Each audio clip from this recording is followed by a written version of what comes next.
Pues, ¿cómo están?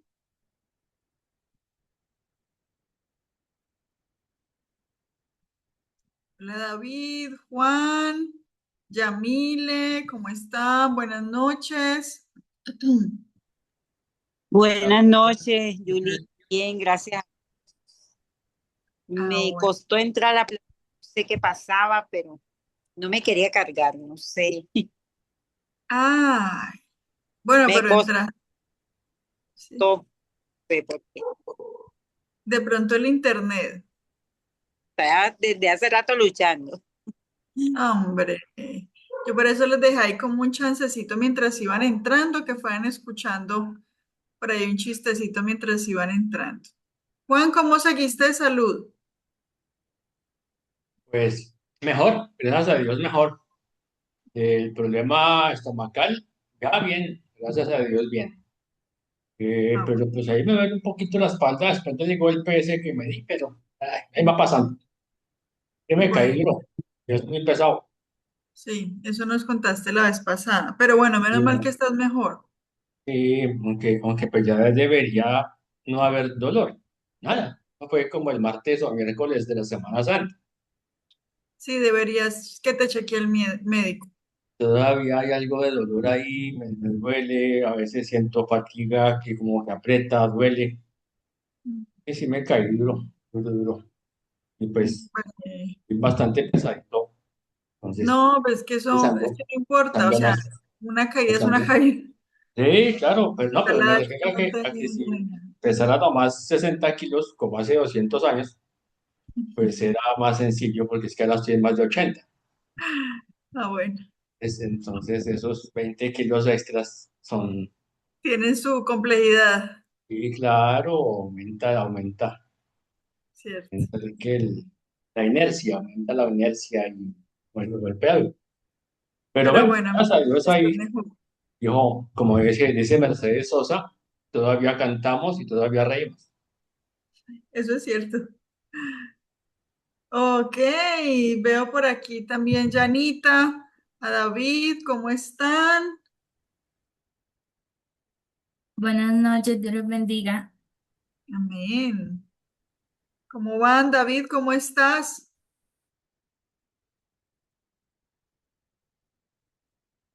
Hola, profe, bien, gracias a Dios. Por acá lloviendo. Hombre, bueno, también por allá está lloviendo. Confiemos en el Señor de que las lluvias no se pongan peores. También viene el tema del fenómeno del niño, ¿no? Lo están pronosticando ahora, entonces también eso es otro tema. Que el Señor tenga misericordia en nuestra tierrita. Oremos, oremos para empezar esta clase. Hoy nuestra clase número 8.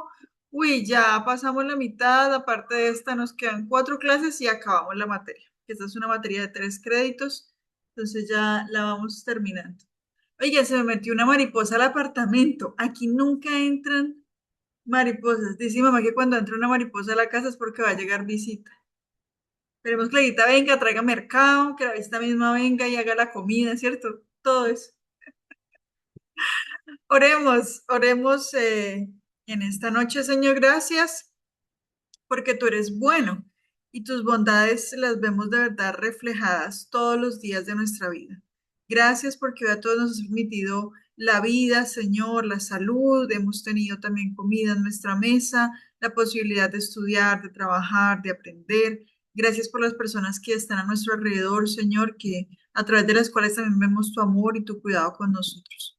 Oramos, Señor, que tu sanidad siga, Señor, con Juan. Gracias porque está mucho mejor. Te pedimos también por su salud, por su espalda.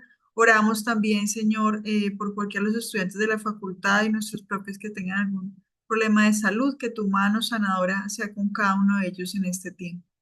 Oramos también por esta clase. Te pido que tu Santo Espíritu sea hablando también a nuestro corazón a través de todo lo que podamos aprender en este día.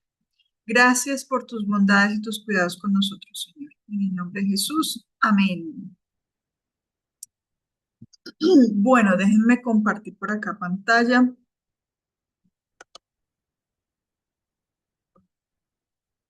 Ok. Bueno, hoy entonces tenemos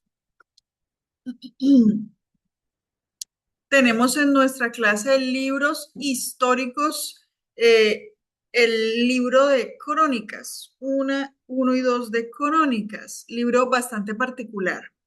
Yo espero que se lo hayan podido leer. Es muy particular este libro. Y hoy vamos a ver un poquito de sus particularidades. Entonces vamos a ver, primero vamos a hablar de la próxima entrega y algunas recomendaciones generales que quiero hacerles. Y luego vamos a hablar entonces de la profundización teológica y contextual en Crónicas. Bueno, entonces nuestro cronograma. Hoy tenemos el encuentro educativo 8, vamos a hablar entonces de Crónicas, hoy es 28 de abril. Para la próxima clase, que es el 5 de mayo, por favor traigan leidito Esdras y Esther. Esos son corticos. Entonces se los lee uno rapidito y les recomiendo si pueden, leérselos así como juntitos. Y ese día que vamos a hablar sobre Esdras y Esther dentro de 8 días, si Dios no lo permite, pues va a estar habilitada la entrega grupal 3. Pero estoy ahorita pensando, y como ahorita les voy a hablar de esa entrega grupal, voy a habilitar esa entrega desde hoy para que en esa entrega puedan ver lo que les voy a explicar ahorita. ¿Listo? Para que ahí puedan tener esa información en esa entrega. Pero la habilito en el encuentro educativo 9. ¿Listo? No en el de hoy, sino en el 9. Revisé sus entregas grupales 2, las revisé la semana pasada, las chequeé, las revisé. Los felicito porque vi que todos los grupos mejoraron muchísimo. Entonces los felicito por eso, porque veo que están haciendo su esfuerzo en su proceso educativo, en crecer, en mejorar. Vi que también tuvieron en cuenta muchísimas de las recomendaciones que le hice a cada grupo. Entonces también de acuerdo hice las diferentes recomendaciones como muy individuales, ¿no? Lo mismo, si no lo han revisado, les devolví en Moodle, les adjunto el trabajo y en el trabajo que les adjunto vienen los comentarios ahí como al ladito. Eso se llaman comentarios en Word. Y bueno, tener en cuenta las anotaciones que les puse allí para la siguiente entrega. ¿Listo? Entonces, la siguiente entrega, que es esta, que nace del encuentro educativo 9 y que está no para dentro de 8 días, sino para dentro de 15 días, que es el lunes 11 de mayo, ¿ok? Entonces, no vayan a asustarse dentro de 8 días, no, es para dentro de 15 días, para el 9 de mayo. Pero quiero hablarles de esta entrega de una vez. Esto que ven ahí en la pantalla es lo que tienen en el sílabo, ¿ok? Entonces yo me puse a revisar esto y yo dije, bueno, pues sí, eso lo hacen. Yo dije, pero de todas formas creo que les falta un poquito más de ampliación en el trabajo, en lo que deberían hacer, para que sea más práctico su ejercicio académico. Entonces, esto mismo que está acá no es distinto, ojo, no es distinto, es esto mismito, solamente que lo escribí aquí y lo amplié, ¿ok? Lo mismito, para que usted no diga, ay, ya nos cambió el trabajo. No, es el mismo trabajo, solo que para explicar qué es lo que se solicita en cada sección. Entonces, ¿qué van a hacer ustedes con esta entrega grupal 3? Esta es la respuesta de su texto bíblico al contexto actual. De alguna forma es la unificación del trabajo 1 y el trabajo 2. Eso es lo que hacemos en esta entrega. ¿Cómo lo van a hacer? En 2000 palabras. O sea, las otras entregas se las he medido en 1000 palabras, pues como vamos a unificar el trabajo, estas serían 2000, porque ya este es como el trabajo final que ustedes van a entregar. Por lo tanto, trae introducción, trae conclusión, trae otros elementos. ¿Qué van a hacer? Hacer 4 cosas. La introducción. Por favor, no se pasen de 200 palabras en la introducción, para que pues ustedes puedan tener las 800 y 800 de los siguientes 2 puntos y otras 200 para la conclusión. Ahorita les voy a hablar de la introducción, ¿listo? Vamos a tener un pequeño ejemplo de cómo hacer la introducción. Entonces, después de que usted hace la introducción de su trabajo, hay 2 partes como centrales en el trabajo. La primera es el desarrollo del texto bíblico. Lo van a hacer en 800 palabras. ¿Listo? Máximo 800 palabras. Lo que van a hacer en esta parte es seguir la estructura literaria de su texto bíblico. ¿Qué van a hacer? Entonces, cada grupito en el texto bíblico que tienen, piensen en un bosquejo que tenga el texto bíblico. Entonces, algunas Biblias, con esto uno hace el trabajo más fácil. Uno puede sacar el bosquejo a mano, según el tipo de texto que sea, tú haces un bosquejo de acuerdo a las palabras conectoras, a las palabras de resultado y así. Pero para uno hacer ese trabajo un poquito más fácil, porque ya otros lo hicieron por uno, pues uno acude a Biblias como esta, que es la Biblia de las Américas. Yo creo que en internet uno encuentra esa versión. Y esta Biblia, por lo menos, déjenme buscar aquí que se pueda como para mostrarles. Bueno, aquí, por ejemplo, está el libro de Ezequiel, ¿no? Y ahí aparece el capítulo número 1, los numeritos pequeñitos de cada versículo. Pero aparecen los numeritos chiquitos en negrita, los de los versículos, ¿sí? No en los de todos, sino solamente en aquellos donde el autor está diciendo, aquí empieza una nueva sección. Eso lo hace mucho la Biblia de las Américas. En esta, pues, que es la versión que yo tengo impresa. Entonces, por ejemplo, Juan, ¿cuál es el texto que ustedes tienen en el grupo? Josué 7. Josué capítulo 7. Ok, entonces mira, según aquí divide el versículo 1, en el 2 empieza una sección, en el 6 hay otra sección, en el 10 hay otra sección, en el 16 hay otra sección, en el 22. Como este es un capítulo muy largo, lo que ustedes entran aquí a revisar es de qué sección van a como tomar parte, si quieren hacerlo solo de una pequeña sección o de todo el capítulo. Y si así, lo dividen, ¿ok? Entonces, si por ejemplo este tiene, aquí tendrían 1, 2, 3, 4 secciones, según la división que ellos están haciendo en esta Biblia. Asimismo hacen el bosquejo. Entonces, por ejemplo, si Juan fuera a predicar sobre este capítulo, todo el capítulo fuera la predicación, perfectamente podría sacar 4 puntos para predicar, ¿cierto? Entendiendo que va a ser una predicación de tipo expositiva, ¿no? Positiva.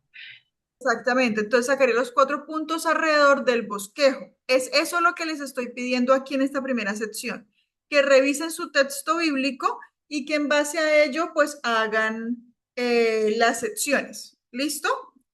¿Me comprendieron esa primera parte? Señora, ¿Sí? Ok. Si no tienen, ustedes pueden buscar una Biblia de las Américas en internet, yo creo que pronto les sale. Si no, pues uno también lo puede hacer o lo puede consultar. Entonces, dentro del desarrollo del texto bíblico, ubican su bosquejo. Entonces ya saben, bueno, entonces vamos a utilizar 4 partes, 3 partes, 2 partes de nuestra sección. ¿Y ahora qué van a hacer? ¿Qué en orden van a desarrollar los elementos literarios que ustedes encontraron en esa sección?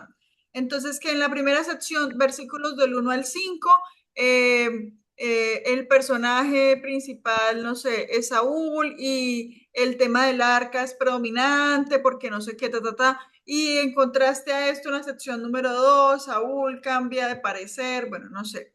Pero ustedes, esto que hicieron en el primer trabajo, donde ustedes ubicaron los elementos literarios, los contrastes, las repeticiones, las palabras importantes, los personajes, el tipo de texto, todo eso va ahí. ¿Listo? Pero entonces para que lo puedan desarrollar en orden, para que se pueda leer bien para quien lo va a leer, entonces lo van a desarrollar en torno al bosquejo que les va a dar su texto bíblico, ¿ok? Que ya el texto bíblico les da.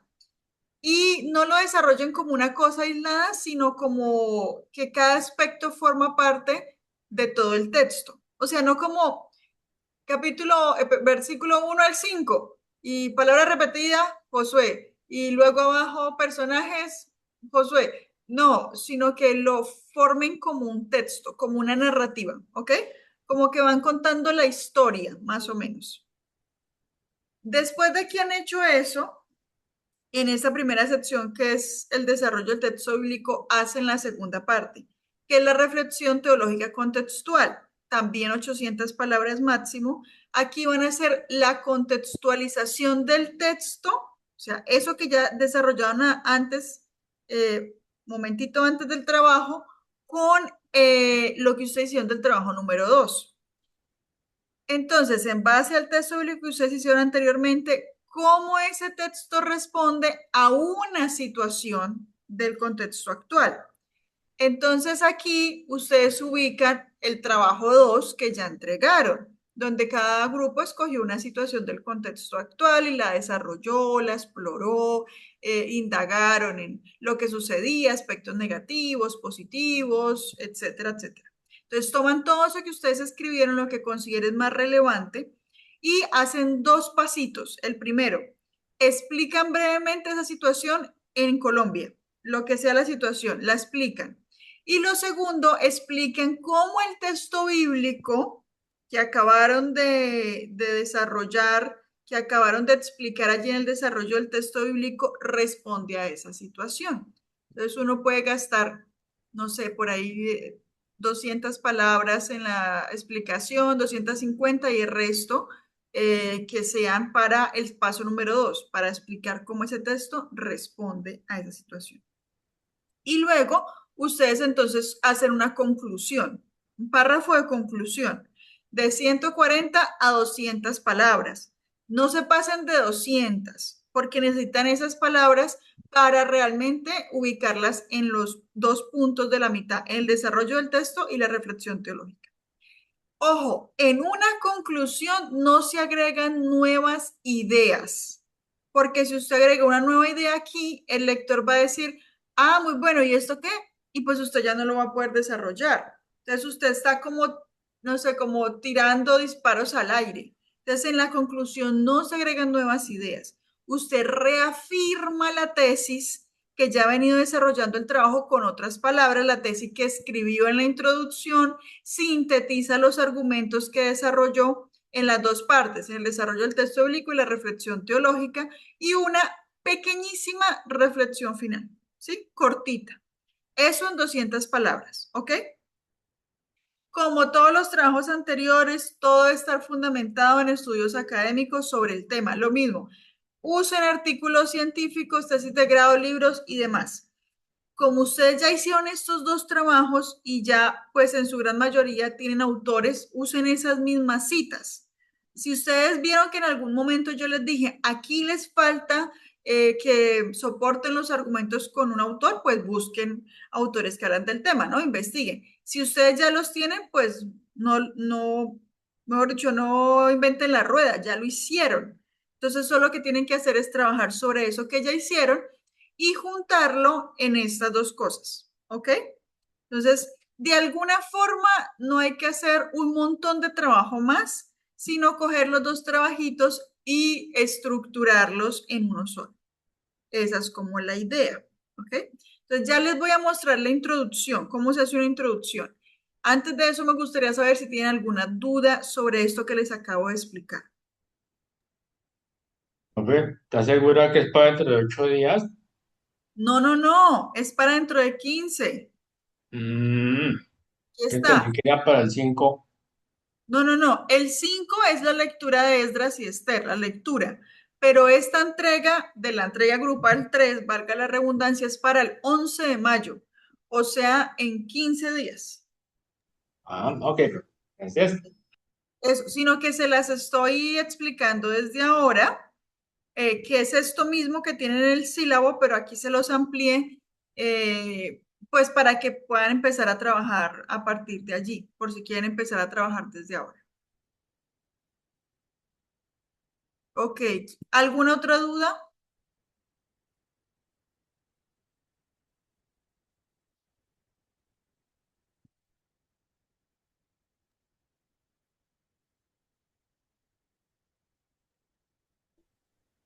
Julie, no, ya eso me queda claro.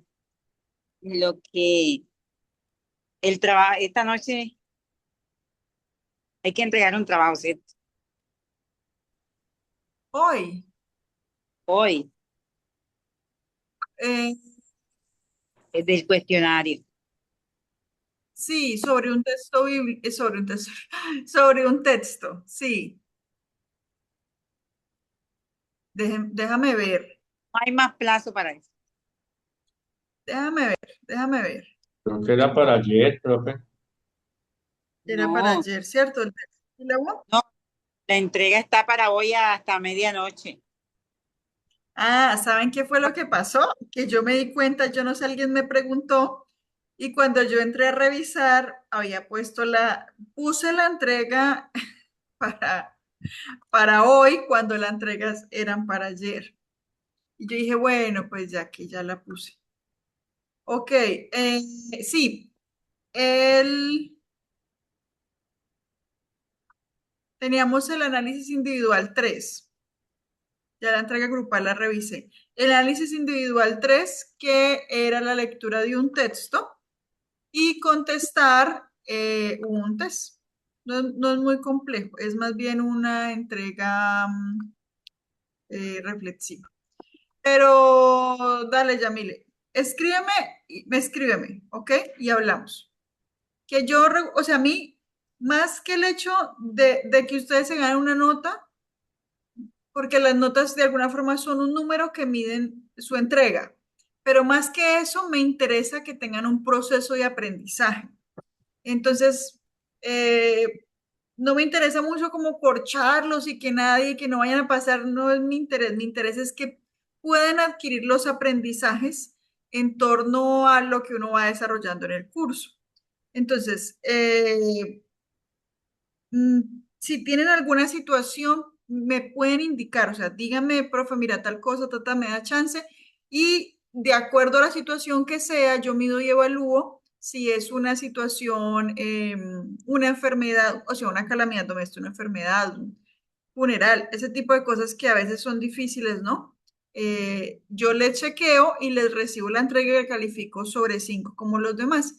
Si no es así, si es una entrega que por X motivo uno entrega tarde, pues se la recibo, pero también la califico sobre menos, porque también hay que ser justos con aquellos que hicieron su entrega en su tiempo adecuado, ¿ok?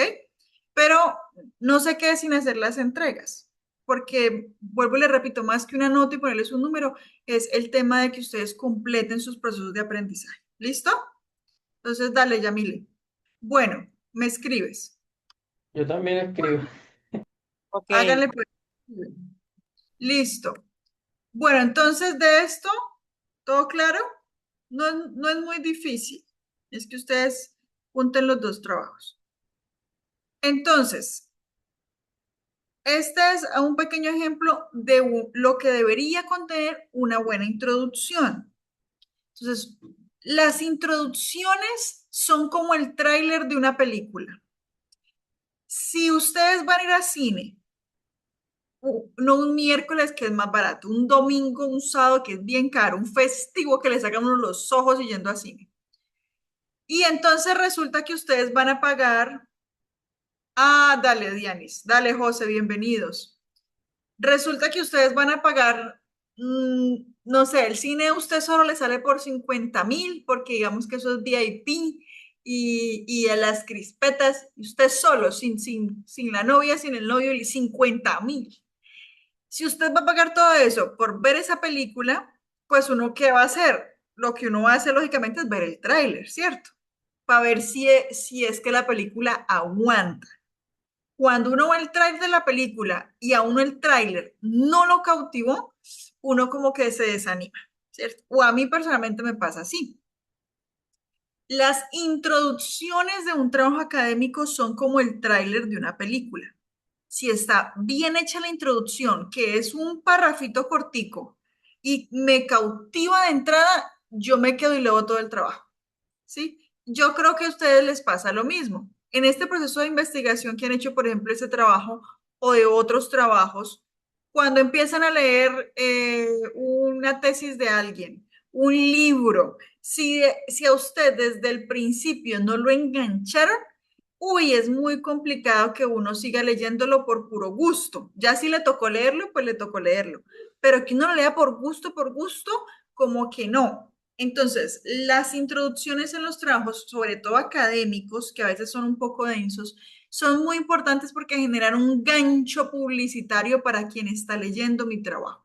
Por eso es importante que tengan tres componentes. El primero es que se diga textualmente cuál es el propósito de mi ensayo, de mi escrito, de esto que la gente está leyendo, pero muy textual y claro y en una sola frase, procurando que la frase sea interesante. Entonces aquí yo les puse un ejemplo de un trabajo que yo hice sobre Primera de Reyes 21. Y en mi introducción, que son esos tres colores que aparecen ahí, esa primera parte decía, el propósito de este ensayo es mostrar la similitud que existe entre lo sucedido en el texto narrativo y profético de Primera de Reyes 21 y la situación de asesinatos y expropiación ilegal de tierras en Colombia. ¿Qué es lo que voy a hacer? Eso, ya, no más, ¿sí? Que el lector diga, ah, ve, y este Primero de Reyes, ¿qué tiene que ver con las tierras en Colombia? ¿Eso qué tiene que ver? Ya desde ahí uno genera como un pequeño gancho con el rector. Primero, entonces, eso. Diga una sola frase cuál es el propósito de su ensayo. Lo segundo, que va ahí seguido, dejen claro el bosquejo de su trabajo. O sea, deje muy claro para el lector qué es lo que él se va a encontrar y en qué parte se va a encontrar eso. Entonces, usted ahí desarrolla cómo va a hacer el resto del trabajo. Entonces, en este caso, por ejemplo, yo coloqué, para alcanzar dicho objetivo, se sigue la estructura literaria del texto y se presentan tres secciones. En ese caso, la viña de Nabot, yo dividí ese texto en, el bosquejo tenía dos partes. Entonces, digo, la primera sección de la exégesis del 21, del 1 al 16, donde acá obtiene la viña de Nabot tras una conspiración en su contra. La segunda sección exegética, 21 del 17 al 29, muestra el juicio de Dios contra Acab por medio del profeta Elías. Y finalizo la última sección mostrando los asesinatos de inocentes a cambio de sus tierras en Colombia y una en conclusión que engloba todo el texto. ¿Por qué esto es importante? Porque, por ejemplo, yo estoy buscando, soy estudiante, maestría de pregrado, lo que sea, y estoy buscando un trabajo que me hable sobre el libro de Josué. Entonces, específicamente el capítulo 7 del libro de Josué. Y estoy buscando información para utilizarla bibliográficamente. Y lo primero que uno hace es leer el resumen o leer la introducción, porque ahí debe decirme de qué es lo que van a hablar y cómo lo van a hablar, para saber si me sigo leyendo eso o no, si es interesante o no, de qué forma lo presentan y no lo presentan. ¿Listo? Entonces, ahí ustedes escriben cómo desarrollan su trabajo. Entonces, en la primera sección vamos a desarrollar, en la segunda sección, en la tercera sección, ¿ok? Así como resumidito. Y la última parte es por qué es importante este trabajo.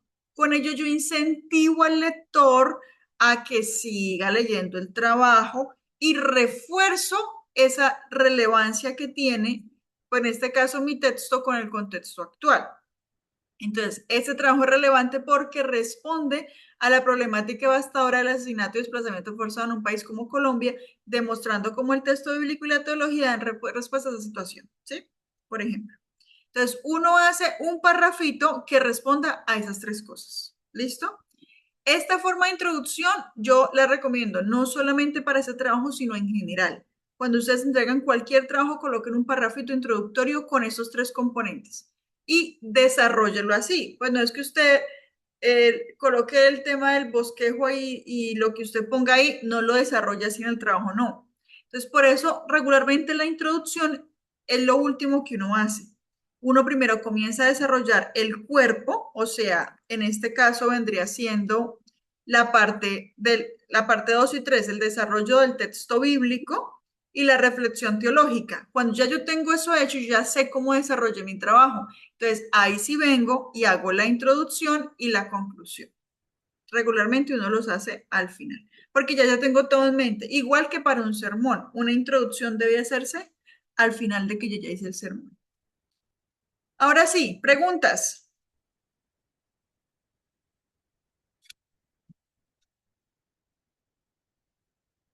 ¿Clarines? Ana Yamile, ¿tiene alguna objeción? ¿Y ahora o hable para siempre? Bueno, entonces, este trabajo debe estar en plataforma para esta fecha que está allí, porque la entrega individual que van a hacer luego es la revisión del trabajo de sus compañeros. ¿Listo? Entonces, debemos ponerla allí para que todos puedan hacer ese ejercicio. No se preocupen, paso por paso. Hagan este y luego ya les explico el resto. Ok, tengo un anuncio importante. Las siguientes dos clases, que son el 5 de mayo y el 12 de mayo, ustedes no van a ingresar a la clase por este link por el que hemos ingresado siempre, sino que hay dos links que son diferentes, porque esta clase se nos va a truncar con un cambio que tuvimos que hacer con práctica ministerial. Entonces, solo para estas dos clases vamos a tener los dos links.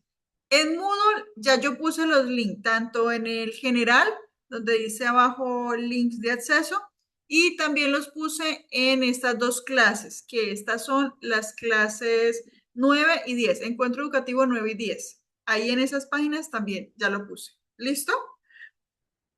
Entonces, para que por favor se acuerden que ingresamos por otro link.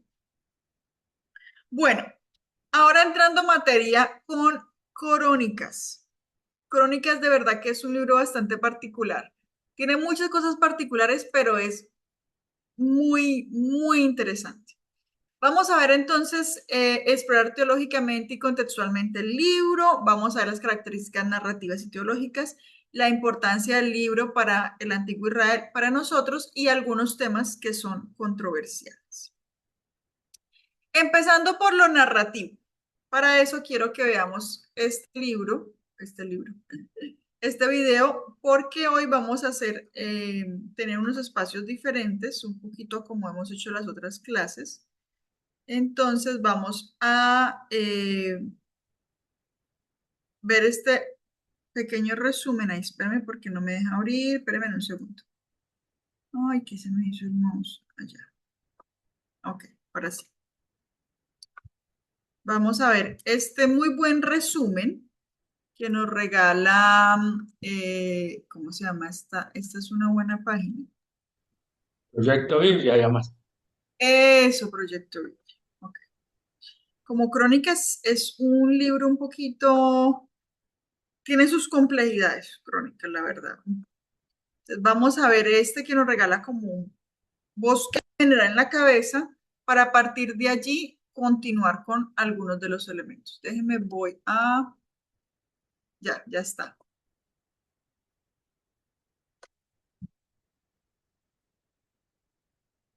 Los libros. ¿Ahí escucharon?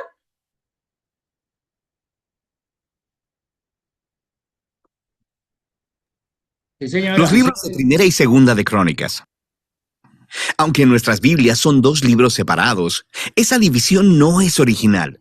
Debido a la longitud del rollo, el libro fue dividido en dos, pero fue escrito como un solo libro con una narrativa coherente. En nuestras Biblias en español, Crónicas viene después de los libros de Samuel y Reyes, y la mayoría de Crónicas es en realidad contenido repetido de esos libros.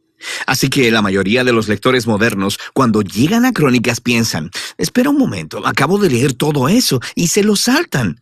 Y eso es una pena, porque el libro es realmente único e importante en la Biblia. En el orden judío tradicional de la Biblia, Crónicas es en realidad el último libro porque resume todas las escrituras judías. La primera palabra en el libro es Adán, el primer personaje en el principio de la historia, y el último párrafo anuncia el regreso de Israel del exilio. Ahora, no sabemos quién escribió este libro, pero por los detalles en él, podemos saber que fue producido por alguien que vivió un par de siglos después de que los israelitas regresaran del exilio en Babilonia. Ahora, para este autor, Jerusalén y el templo fueron reconstruidos hace algún tiempo, y sabemos por Esdras, Nehemías, que las cosas no andaban bien.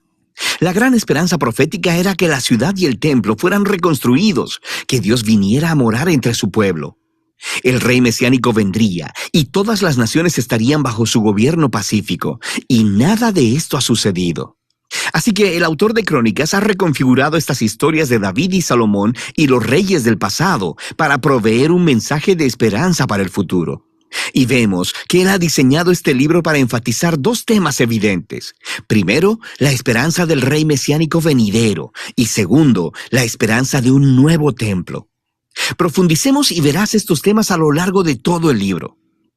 Primera de Crónicas comienza con 9 capítulos de genealogías, largas listas de nombres, y las leerás y pensarás que esto es un poco aburrido, y puede que esto sea cierto para ti, pero en realidad son muy importantes.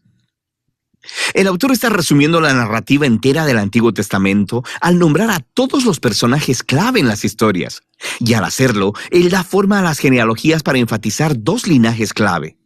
Primero está la línea del rey mesiánico prometido, así que se dedica mucho espacio a trazar la línea de Judá que llevó hasta el rey David, a quien le fue dada la promesa mesiánica. Y luego de David, el autor traza la línea hasta sus días. La otra línea familiar que recibe mucha atención aquí es la del sacerdocio, los descendientes de Aarón, quienes, por supuesto, sirvieron en el templo. Así que desde el inicio puedes ver 2 temas principales: la esperanza del autor de que el Mesías venga para construir un nuevo templo, y segundo, su origen en estas antiguas genealogías.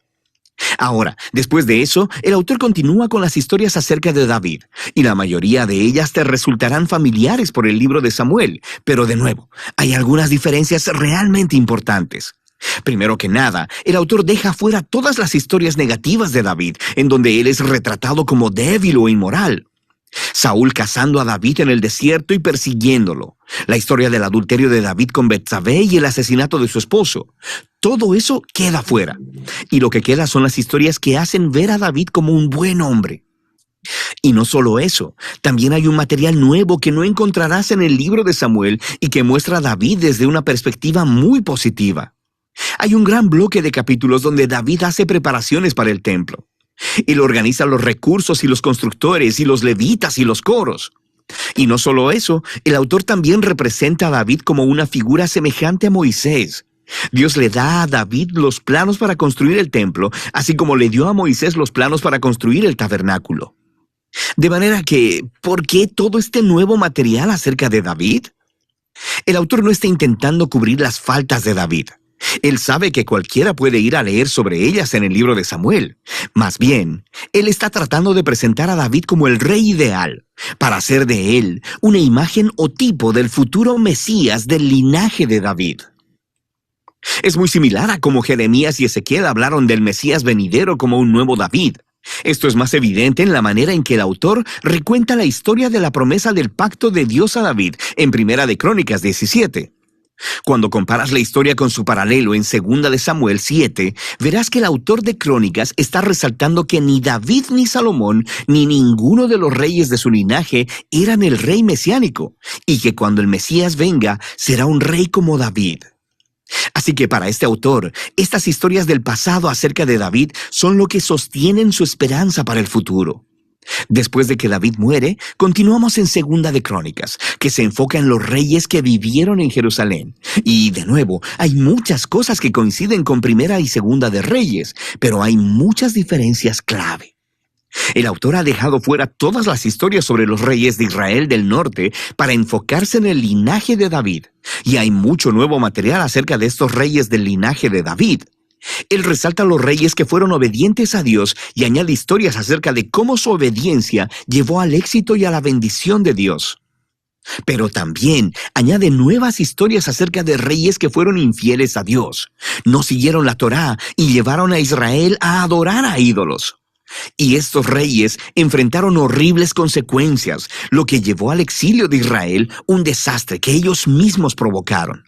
Así que toda esta sección se convierte en una serie de estudios de carácter en donde el autor quiere que las generaciones posteriores de israelitas aprendan de su historia familiar para que así sean fieles a su Dios y a la Torá. Ahora, la conclusión del libro es también realmente única. Justo al final del libro, el rey de los persas, su nombre es Ciro, le dice a los israelitas que pueden regresar a casa, volver del exilio y reconstruir la ciudad y el templo. Y él dice en la última línea del libro: quien de entre ustedes sea de su pueblo, suba allá, y el Señor su Dios sea con él. Y así termina el libro, con una oración incompleta. Ahora, por supuesto, el autor sabe acerca del primer regreso del exilio y de las historias de Esdras y de Nehemías, pero evidentemente, desde su perspectiva, las esperanzas proféticas de Israel no fueron cumplidas en esos eventos. Así que este final incompleto muestra que la esperanza del autor está puesta en otro regreso del exilio, cuando el Mesías finalmente vendrá a reconstruir el templo y restaurar al pueblo de Dios. Así que el libro de Crónicas, el último libro de las escrituras judías, termina apuntando hacia adelante. Llama al pueblo de Dios a mirar hacia atrás para mirar hacia adelante, porque el pasado se ha convertido en la fuente de esperanza para el futuro. Así que Crónicas concluye la historia del Antiguo Testamento como una historia que está buscando un final. Y de eso trata este libro.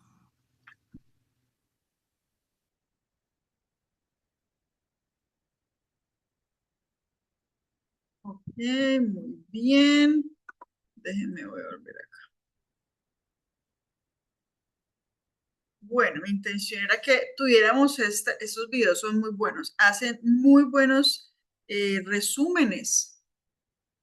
Entonces, que tuviéramos un pequeño resumen porque el libro de Crónicas es bastante complejo, para poder cómo avanzar en aspectos puntuales que nos ofrece el libro. Entonces, según este video que acabamos de ver, ¿qué creen ustedes? Tanto de lo que han leído de Crónica, lo que conocen y el video, ¿creen que este es un libro histórico o que es un libro teológico? A ver, ¿quiénes votan porque es histórico?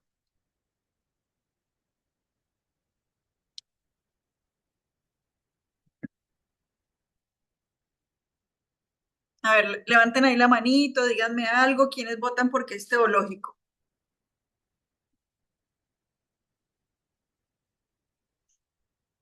¿Qué dicen? ¿Qué dicen?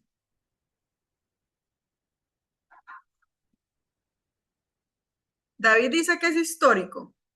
Muy bien. Juan Carlos, Es teológico. teológico. Yamile dice que es histórico. Ok. Vamos 2-1. ¿Qué dice Benito? ¿Qué dice Ana? ¿Histórico o teológico? Yo digo que tiene los dos. Tú te vas por los dos. Ok, te vas por la mitad. Benito dice que es histórico. Ok, bien. Y Dianis y José.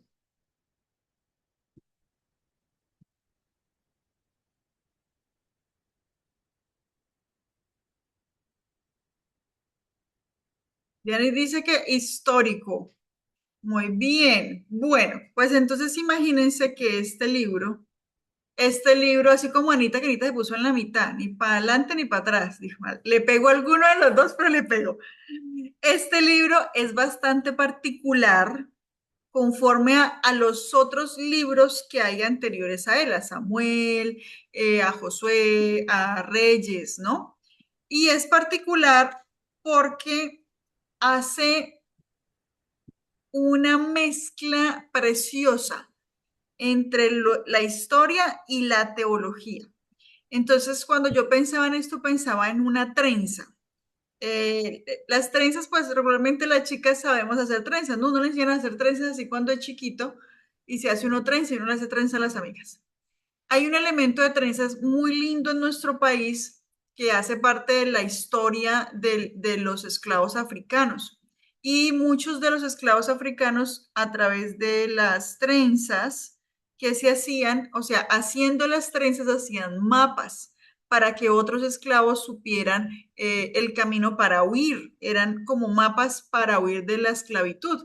Y así, mucho alrededor de este proceso se dio el pueblo de Palenque, que es un pueblo nacido por personas o diseñado, creado, establecido por esclavos africanos. Y ellos utilizaron ese tema de las trenzas para hacer mapas, inclusive debajo de las trencitas ponían oro, ponían semillitas, cosas así, para trasladarlas de un lugar a otro sin que se los quitaran, ¿no? Cuando los cogían. Entonces, este libro de crónicas es como una trenza que no es independiente, sino que trenzada entre la historia y la teología hace parte de un gran mapa. Es como si la trenza estuviera puesta en una cabeza, así como las que ustedes ven allí, que cada pequeña trenza, ¿cierto? Hace parte de un diseño. Crónicas es eso, es una trenza que se entreteje entre la teología y la historia, pero que no está aislada a la historia bíblica, que hace parte del relato del Antiguo Testamento y de la historia de Israel. Y eso es muy, pero muy lindo. Entonces uno puede ver que tiene elementos históricos y teológicos. Por ejemplo, históricamente está escrita de forma narrativa. Entonces uno puede decir, entonces es histórico porque su escrito es forma narrativa. Pero también podemos ver que el autor, y hay un montón de citas directas en Crónicas, un montón de citas.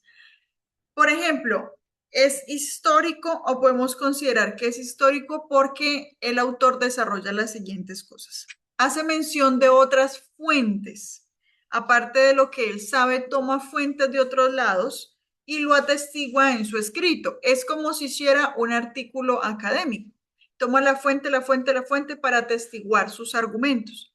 Entonces, demuestra con eso que los informes que está dando, la información que proyecta, los personajes y todo lo demás que él va relatando de la historia de Israel es verdad, es verídico. Por eso uno utiliza fuentes secundarias, con lo que yo refuerzo que lo que yo estoy diciendo es verdad, que mi argumento es verídico. Esto fue lo que hizo el autor de Crónicas. Y utilizó libros como Samuel, Reyes, Esdras y otros del Antiguo Testamento, sobre los cuales él continuamente estaba reforzando lo que decía. Utilizó textos como los anales, que son textos que se diseñaban en ese entonces y todavía se utilizan, que son textos que se relatan de cada año, digamos, en un gobierno. Entonces, lo que pasó cada año en el gobierno son textos anales. Entonces, en ese caso, Israel tenía textos anales de cada año de la monarquía, de lo que iba pasando cada año en ese periodo de la monarquía o con ese rey. Y echó mano de ahí para decir, y pasó esto en este reinado, con este rey, en esta guerra, y X y cosas. Y alrededor de esos textos anales o dentro de ellos están las crónicas del rey David, el libro de los reyes, está el libro de los reyes de Judá e Israel, el libro de los reyes de Israel y el libro de los reyes de Israel y de Judá juntos también. Pero también hace referencias a escritos proféticos que no se han encontrado. Dentro de ellos están los escritos de Samuel, de Natán, de Gad, de Ahías, de Ido, Semaías y videntes anónimos, que se entendía o se comprenden que eran escritos que sí existían en ese momento, donde los profetas iban escribiendo la historia de Israel. Entonces podemos considerar que el libro de Crónicas es un libro histórico porque cuenta la historia de Israel desde los inicios de Adán hasta lo que estaba viviendo el final de la monarquía y el exilio, ¿cierto? Desarrolla eso y el regresar, pues no cuando regresaron, sino el proceso de comenzar a regresar.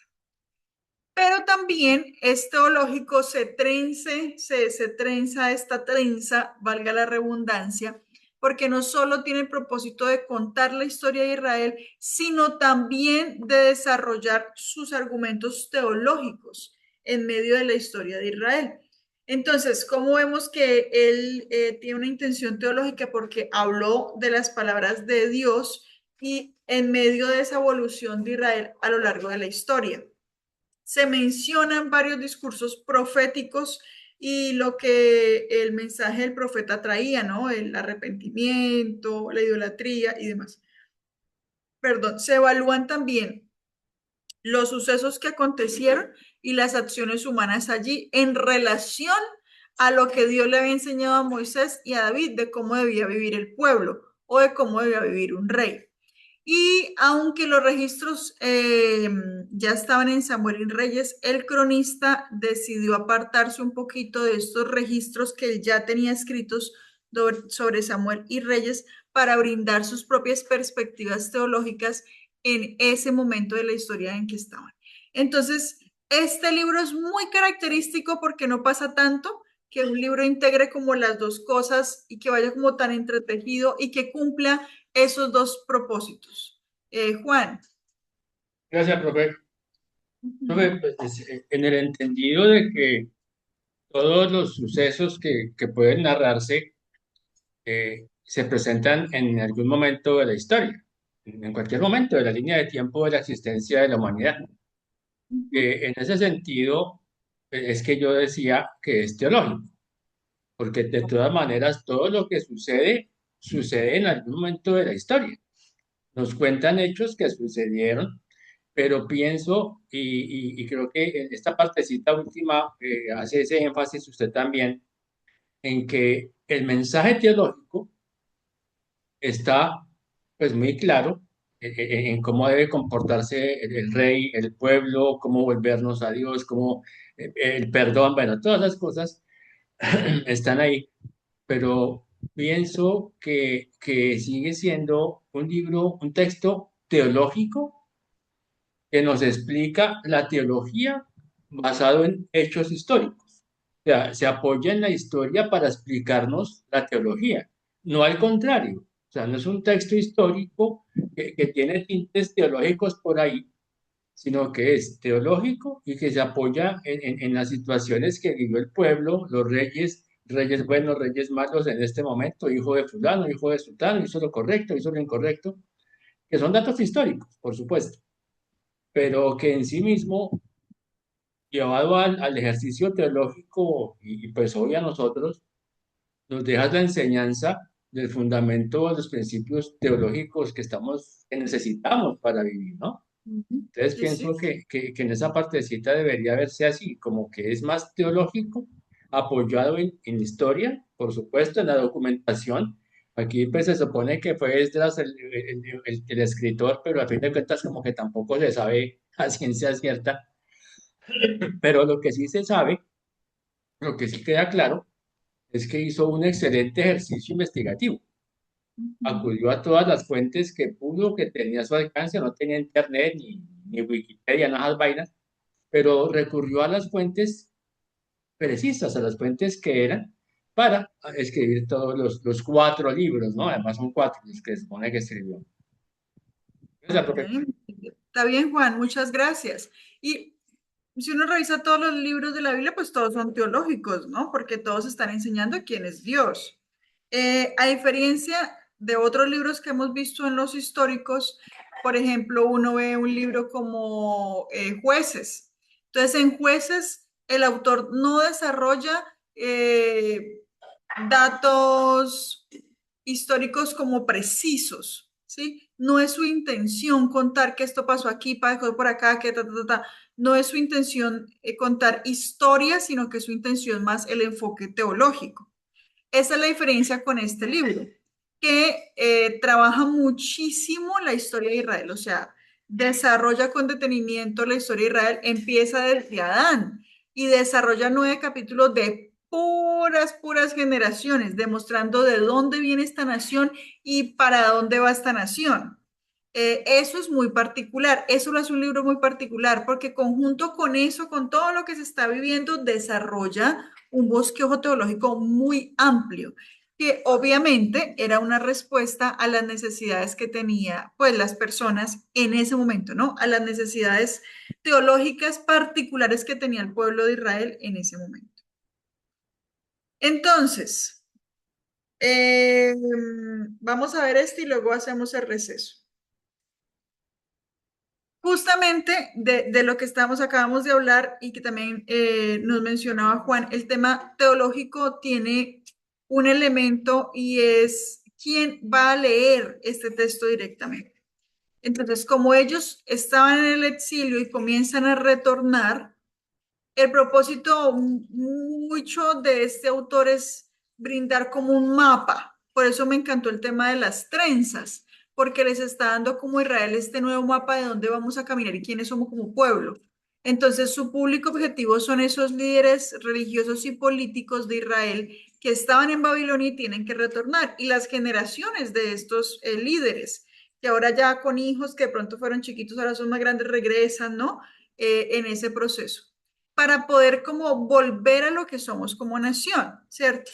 Y eso también lo vamos a ver un poquito más adelante, pero hay algunas cosas que no menciona Crónicas porque el autor entendía que no necesito mencionarlo porque eso ya está escrito en Samuel y Reyes, ¿sí? Porque estas personas, estos líderes y estos políticos a quienes yo les estoy hablando, ya tienen esos libros, ya conocen esos libros. Por lo tanto, él no hace mención de otras cosas que ya están escritas en Reyes. Y también hace una ampliación aquí de temas que no se hablan en Reyes y en Samuel, por ejemplo. Eso también es muy bueno. Y en segunda medida, pues su público objetivo también era como la población de Israel en general.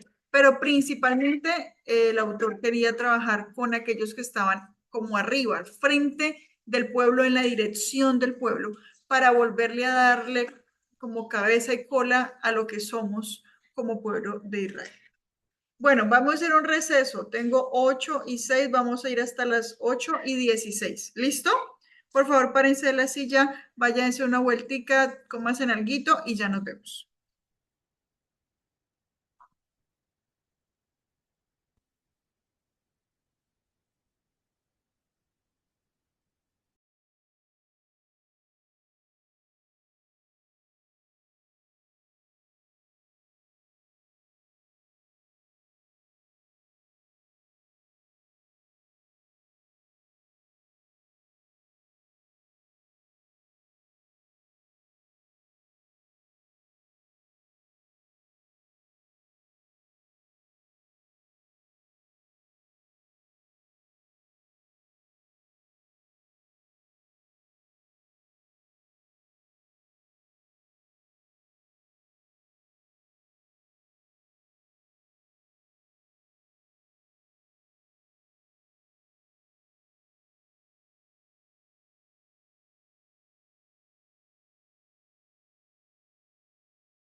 ¿Listos?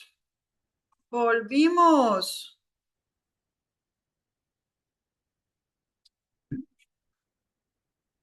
Ya está, ¿cómo les fue?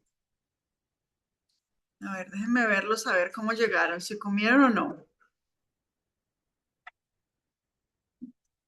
Dice, bueno, ya no había comido. Habían comido acá, aquí comen temprano. Muy bien, bueno, los demás. Yamile, Ana, David levantó un por ahí, Dianis, muy bien. Bueno, entonces hemos visto un poquito acerca de este libro, realmente una introducción así como bastante ampliecita de crónicas.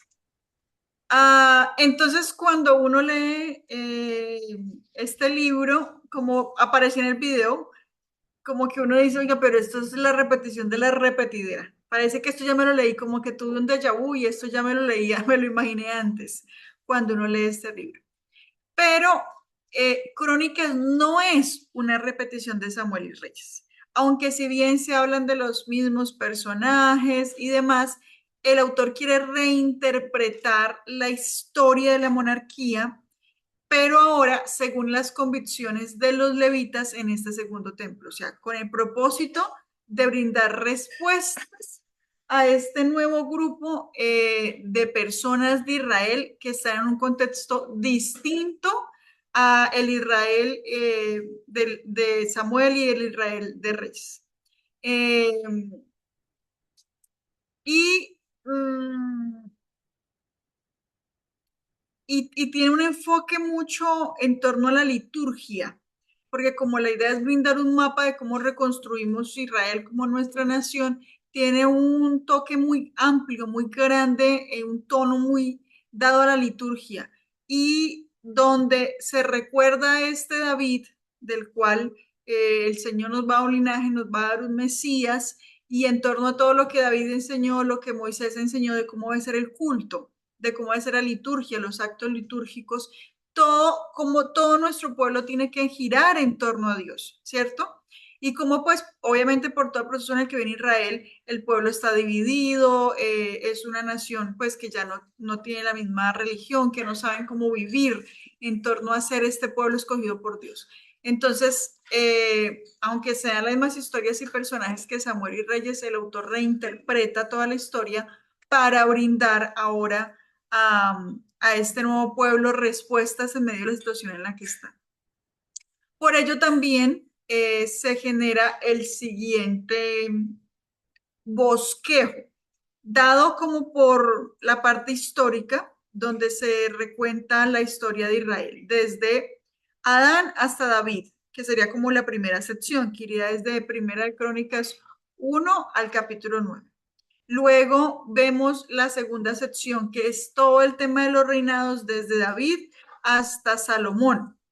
Iría desde Primera de Crónicas hasta Segunda de Crónicas, el capítulo 9, del 10 de Primera a 9 del 2. Y se termina la última sección cuando ya se empieza a hablar de Roboam y de la caída de Jerusalén. Hasta la restauración y el destierro y todo el tema. Eso se da entonces en todo lo que queda de Crónicas, que sería del capítulo 10 al 36. Entonces, aquí se remonta como todo el libro y uno ve que hay tres grandes divisiones del texto girando en torno a la monarquía, pero más que la monarquía es la historia de lo que somos o hemos sido como Israel hasta ahora. Por eso el autor empieza desde Adán y no empieza su relato desde Saúl o desde David, sino desde Adán mismo. Entonces vamos a hablar un poquito de las características teológicas de este libro.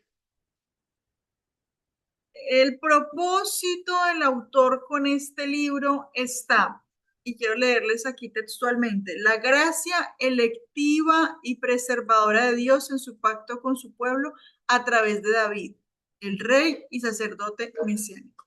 El texto está centrado en reconocer a Dios como el único Dios y el culto alrededor de este Dios que tenemos alrededor de Yahvé.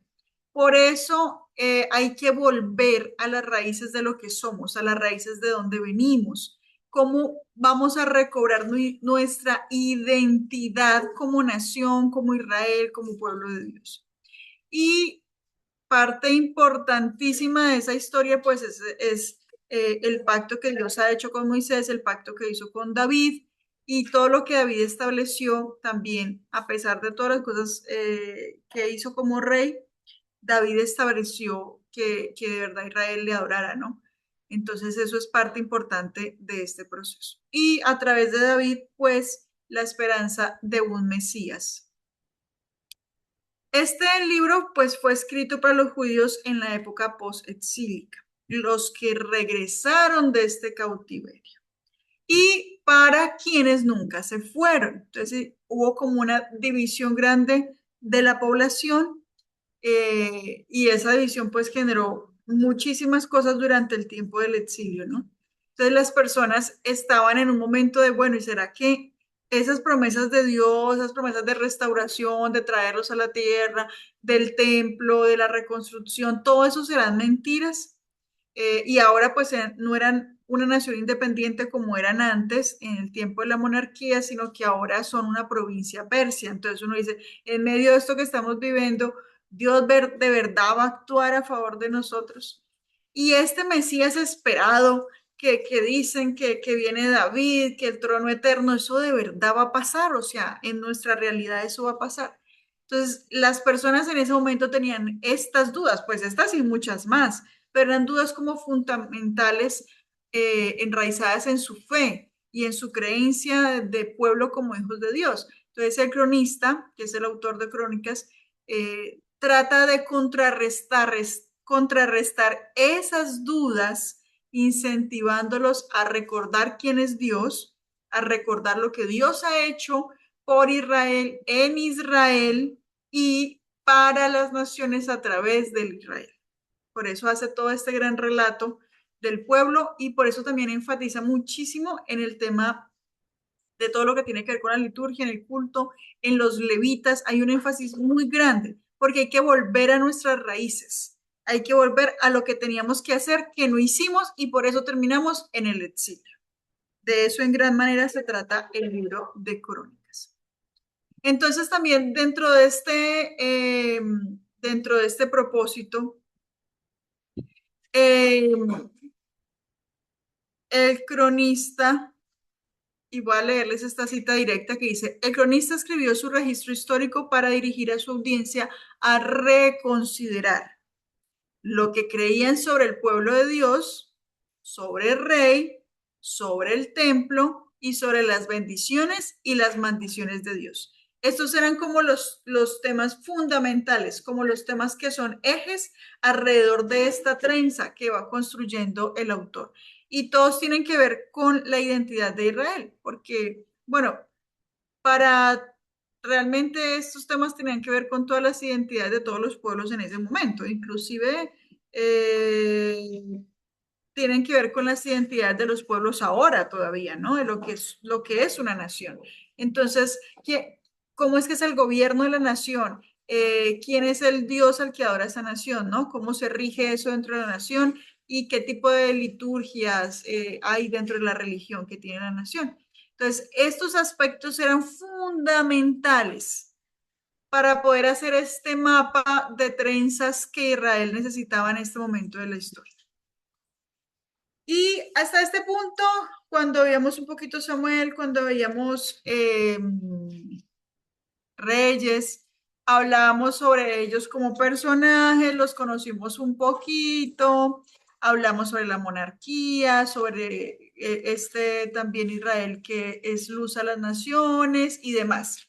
Pero hay un tema muy particular de esto, de estos elementos que tiene Crónicas y que no se desarrolla en otros libros. Es muy, pero muy particular. Entonces, como es tan particular y tan interesante, vamos a analizarlo hoy. Y es el tema que tiene que ver con la retribución inmediata. ¿Ustedes han escuchado eso de la retribución inmediata?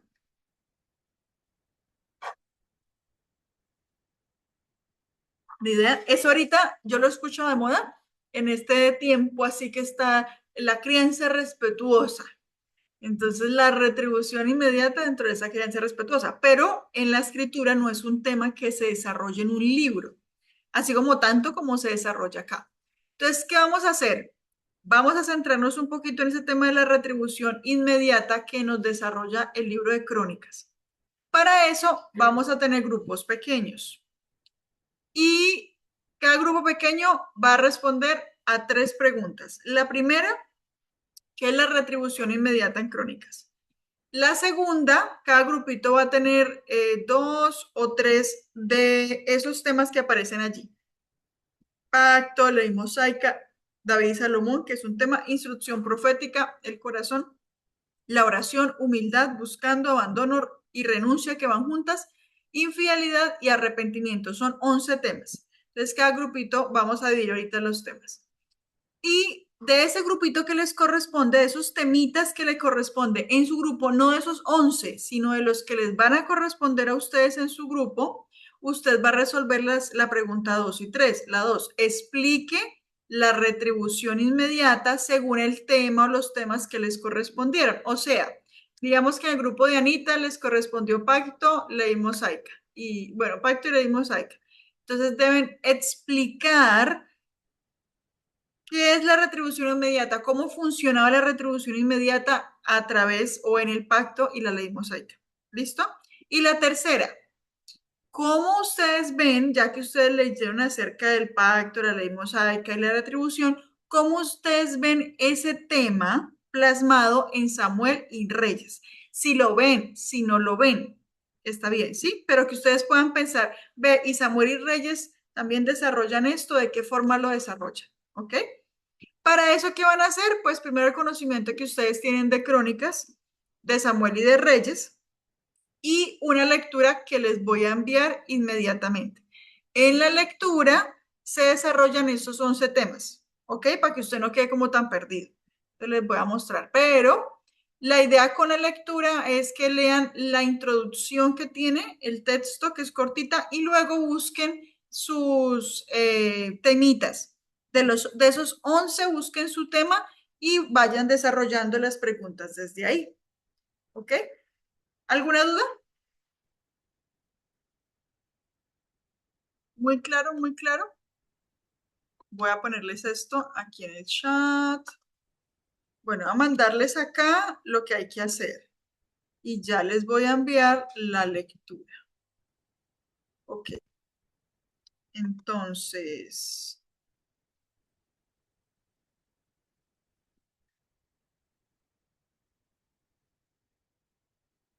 no, este no es Reyes, este es Crónicas. Les iba a mandar una lectura diferente.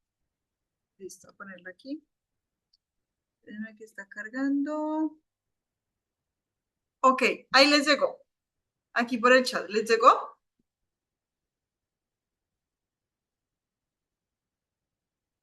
Listo. Entonces, vamos a hacer 3 grupos pequeños. Bueno, Dianis y José, como están allí, trabajan juntos, Dianis y José. Va a trabajar Ana y David y Juan Carlos y Yamil. ¿Listo?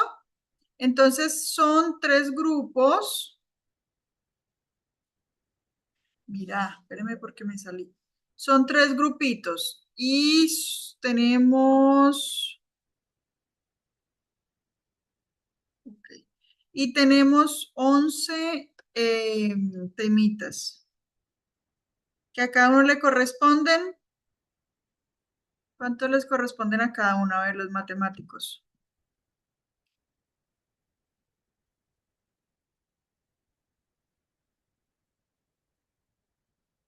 A ver, si son 3 grupos y son 11 temas, ¿cuántos temas le corresponde a cada grupo? Quiere decir 2 tercios. Muy bien, listo. Entonces aquí les voy a mandar los grupos. Denme un momentico y se los escribo acá. Eh...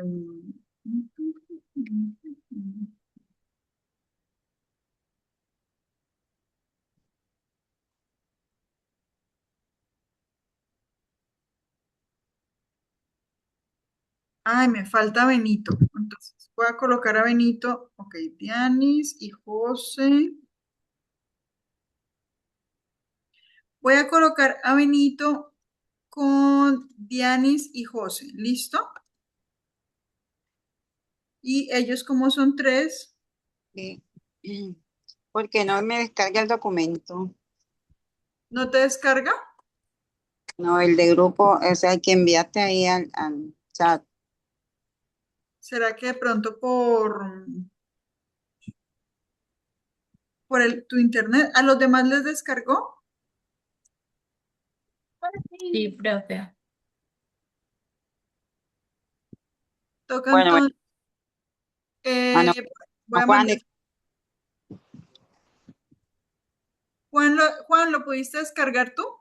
Señora, Ah, ok.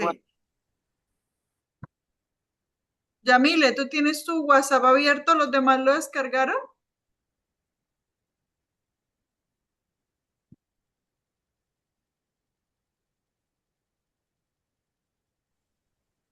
Yo tampoco pude, señor, ¿A quién más descargarlo. le falta? ¿A Benito te faltó? Sí, señorita. Listo. Ya se lo queda enviar a Yamile a su WhatsApp. Y Benito, ya también te lo envié a tu WhatsApp. ¿Listo? De todas formas, como están ahí en grupito, pues pueden compartir pantalla y van leyendo juntos, ¿ok? Entonces, Juan y Yamile van a estar con tres, Pacto, Ley Mosaica y David y Salomón, que son una sola. Ana y David van a estar con instrucción profética, el corazón, la oración y humildad. Y Diane, José y Benito van a estar con buscando, abandono y renuncia, infidelidad y arrepentimiento. ¿Listo? Ok. ¿Dudas? ¿No? ¿Todo clarines? Bueno, como profe, sí, sí, aquí veo, nos tocó cuatro temas, o son David y Salomón como uno. eso es un tema. Ahí ustedes cuando vean la lectura van a ver que yo les coloqué cada uno de estos temitas aparece como en amarillito. Entonces ustedes van bajando y van buscando sus temas. Realmente eso es cortico. ¿Listo? Pero como quiero que analicen el tema, pues por favor todos los grupos lean la introducción antes de ir a buscar sus temitas, ¿ok? En la lectura que les envíe, lean la introducción para que puedan adentrarse dentro del tema. Bueno, y vamos a tomarnos hasta las 9, ¿ok? Para que hagan el trabajo bien, como con calma y puedan analizarlo. Si lo terminan antes, me van escribiendo acá por el chat y yo con eso sé y volvemos antes. ¿Listo? Bueno, voy a mandarlos a grupos pequeños. Entonces, manualmente, ¿a quién voy a asignar? Aquí está. Bueno, entonces va Juan con Yamil. Y luego el otro grupo donde los saco.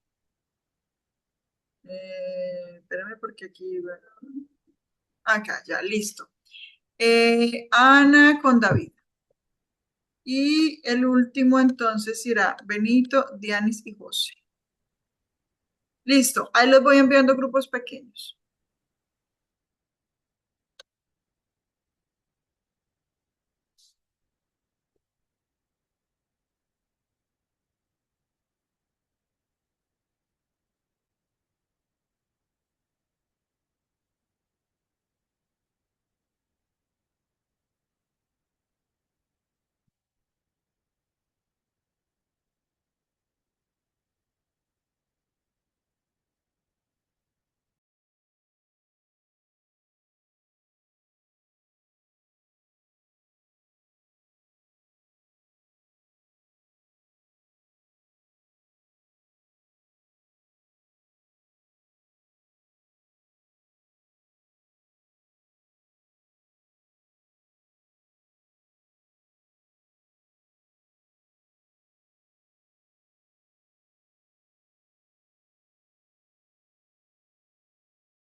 Muy bien.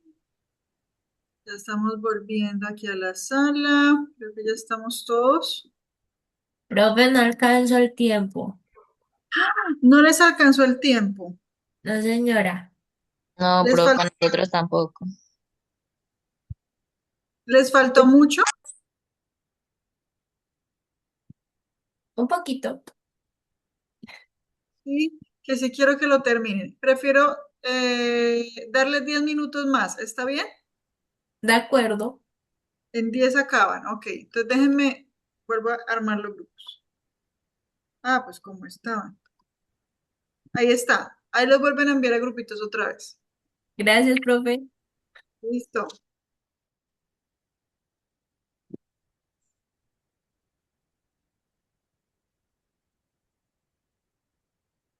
Escuchan la instrucción. Perdóname porque me acordé que no estaba grabando la clase. Ahora sí, listo. La instrucción profética otra vez, perdóname. No se preocupe. Bueno, eh, bueno. En Crónicas, en el libro de Crónicas, la palabra del profeta funciona como ese personaje importante, central de la retribución, ya que si un rey o un pueblo escucha la instrucción o la corrección, la bendición es prácticamente inmediata. Pero si la rechazaban, el juicio cae ahí mismo rápidamente. Por ejemplo, como el destino de Judá, de Judá, se decidía por su reacción al profeta en ese momento, o sea, en el momento en que el profeta decía algo. Ok, entonces se convierte como en la voz de esa retribución, ¿no? Así es.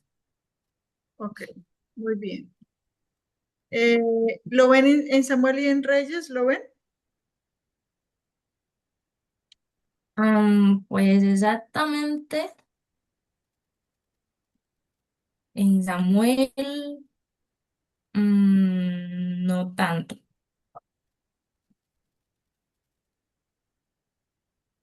Y en Reyes,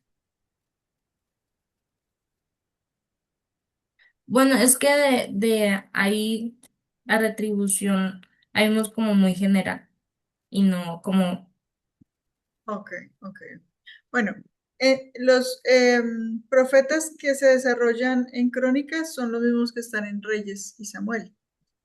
Entonces, de pronto aquí es más inmediato a como uno lo ve en Samuel y Reyes, pero ellos también siguen haciendo ese papel de ser como la voz ahí. Bien, muy bien. El corazón. bueno. En el corazón, la retribución no solo se basa en los actos como visibles, externos, sino más bien como en la intención. El cronista enseña que Dios escudriña el corazón. Por ello, alguien que hace lo correcto, pero sin sinceridad, no recibe la bendición. Mientras que un corazón sincero como Asa sostiene la bendición a pesar pues de sus errores externos.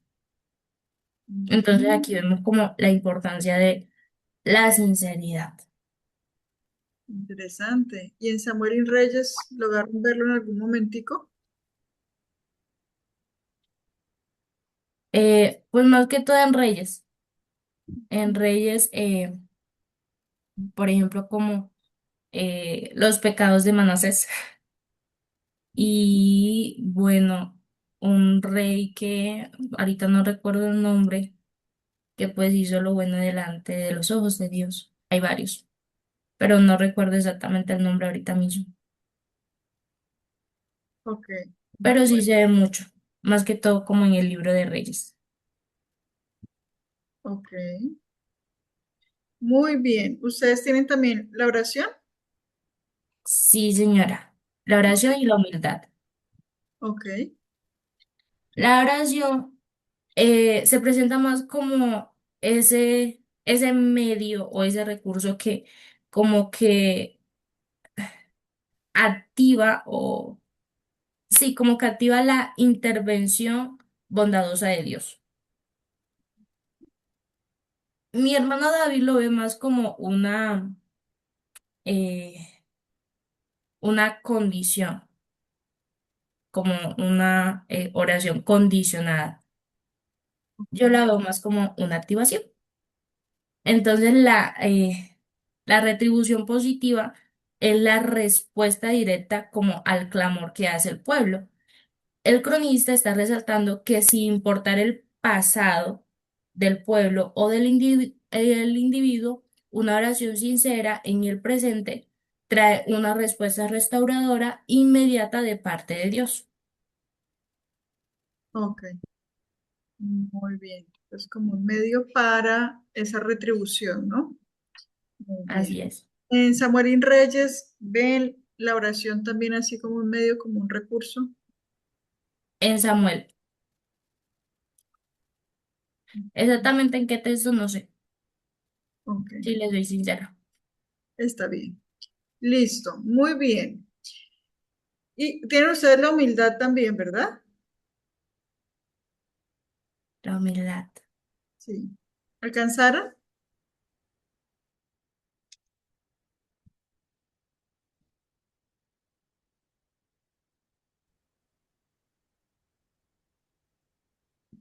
¿Me escucha? Sí.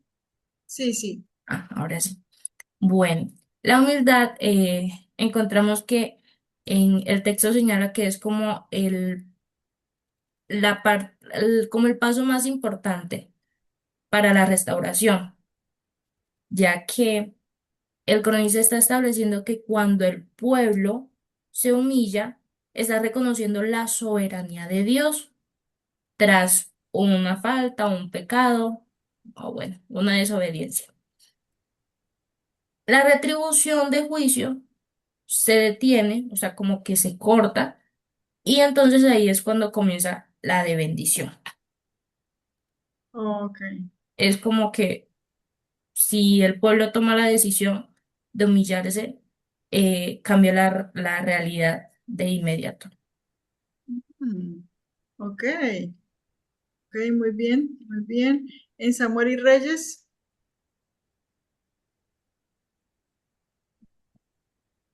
Am, esa sí no se la sabría responder. sí, que en Samuel y Reyes el elemento de la humildad también se da bastante. Cuando el pueblo se arrepiente o el rey se arrepiente, Dios responde. Entonces se da en la misma perspectiva que aquí. Muy bien, muchas gracias, Ana y Juan, muy buen trabajo. Seguimos entonces con el último grupito, Dianis, José y Benito. Buscando. Listo, profe. Bueno, buscando significado pues volverse a Dios, obedecer. La retribución inmediata aquí muestra que buscar a Dios traía bendición y ayuda o victoria, mientras que no buscarlo traía problemas o fracasos. Ok, Em, en abandono y renuncia, abandonar a Dios pues significaba violar la ley, dejar su pacto y desobedecerlo. Cuando Israel abandonaba a Dios, Dios también los abandonaba y permitía derrotas y crisis. La retribución inmediata entonces nos muestra que apartarse de Dios producía consecuencias negativas. ok, perfecto. Muy En bien. la infidelidad, pues era una afrenta personal contra Dios mismo, fallarle a Dios, apartarse de su ley. La retribución inmediata aquí nos muestra que cada vez que el pueblo le era infiel a Dios, habían castigos severos y juicios divinos.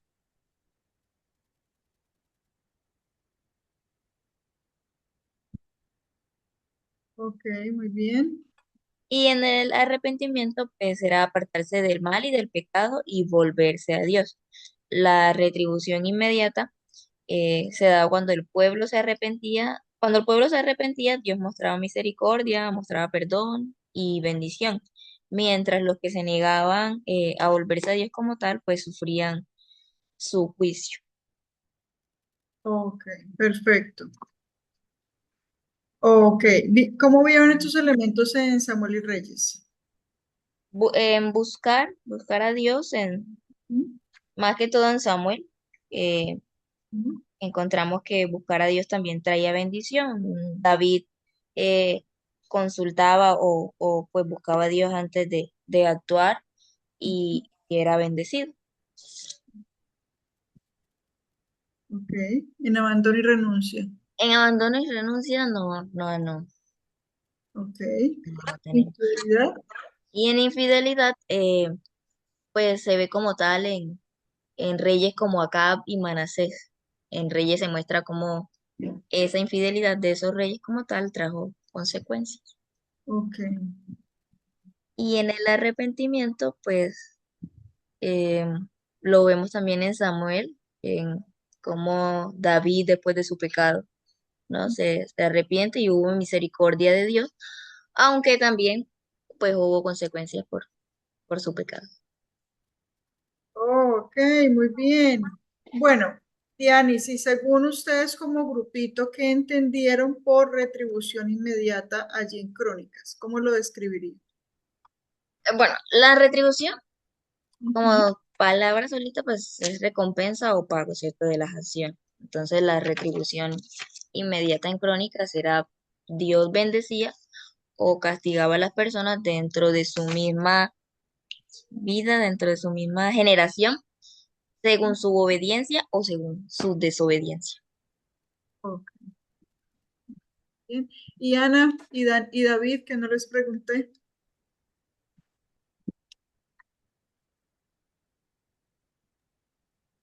¿Me podría repetir la pregunta, profe? Por ¿Cómo, favor. cómo ven ustedes la retribución inmediata? ¿Qué es la retribución inmediata en Crónicas? Es como la respuesta de Dios hacia la obediencia o desobediencia. Ok, ok. Bueno, muy bien, muy buen trabajo. Entonces, fíjense en ustedes que estos elementos que están aquí, pacto, ley, David, instrucción, corazón, oración, humildad, buscando, abandono, estos elementos permanecen en muchísimo del Antiguo Testamento, o sea, muchísimos libros, estos elementos se repiten y se repiten y se repiten. Y lo que hace el autor de Crónicas es como recopilarlo porque son elementos claves en el desarrollo de Israel como una nación que es teocéntrica, como una nación donde Dios es el centro, donde Yahvé es el centro de todo lo que hay. Y fíjense cómo a través de cumplir o incumplir o por medio de, como por ejemplo el caso de la oración, el caso de la humildad, el caso de la búsqueda, hay o no retribución inmediata de las acciones del ser humano allí en Crónicas. Y si bien, por ejemplo, como decía Juan, en algunos casos como el pacto y la ley mosaica con David y Salomón, el cumplimiento de esas cosas se da hacia la siguiente generación. Pero también a veces se extiende un poquito más, ¿no? La retribución y llega hasta cuando el Señor aguante y terminan exiliados. Pero también vemos que hay momentos en Crónicas donde esta retribución también es de una vez, ¿sí? Entonces, que oraron y de una vez el Señor contestó, hay una retribución inmediata, que hay un pasaje con el rey que le da lepra por su pecado, ¿cierto? Eso es inmediato, le dio lepra de una vez. Es una retribución que se da de una vez. Y que de alguna forma como que, no sé, que es como, si a uno le dicen, bueno, si te portas bien, te voy a dar un helado. Y efectivamente te portaste bien, pero entonces tu mamá te dice, acá está tu helado, ya te compré tu helado, pero te lo voy a guardar aquí en el congelador, aquí lo estás viendo y luego de que almuerces te lo vas a comer, pero aquí está tu helado, ya te lo ganaste, pero vas a obtenerlo, vas a poder disfrutarlo después del almuerzo, ¿sí? Como algo así. Entonces, en algunos casos uno ve que esta retribución ya lo obtuvieron por lo que hicieron y Dios o responde inmediatamente o la dan un momento, pero aún así ya estuvo como esa reacción o esa consecuencia del pecado o de la obediencia, obviamente pues dada por Dios. Entonces, vamos a dejar el resto en remojo porque ya Son las 9:34. ¿Listo? Nos queda ver la importancia del libro en el Antiguo Israel, la iglesia de hoy, y algunos temas controversiales. Entonces voy a hacer esto la próxima clase así como rapidito y lo completamos con la siguiente. ¿Listo? Para que no ubiquemos más tiempo hoy. Mientras les dejo de tarea que ustedes sigan pensando en este tema de la retribución inmediata. Puntualmente en este tema. ¿Cómo podemos hoy entender el tema de la retribución inmediata a la luz de toda la escritura? ¿Listo? ¿Cómo lo ven? Échenle cabeza esta semana. Oremos para terminar la clase. Juan, porfa, nos diriges en oración. Bendito Padre, te damos infinitas gracias por este tiempo de enseñanza, de este proceso de enseñanza-aprendizaje. Te damos las gracias porque sabemos que estabas aquí impartiendo voz, tu enseñanza, tu amor y tu cuidado. Aquí salimos, no sé, para la casa o la habitación de cada quien, no sé cómo se hace, pero te pido que nos lleves en bendición, que veas un descanso para iniciar labores mañana temprano. En tus manos nos ponemos. En el nombre de Cristo Jesús te damos las gracias nuevamente. Amén. Amén. Muchas gracias. Dios Chao, les bendiga. bendiciones. No, muchas Descansen. gracias, compañeros. Nos Nos vemos hablamos. dentro de 8 días. ¿No?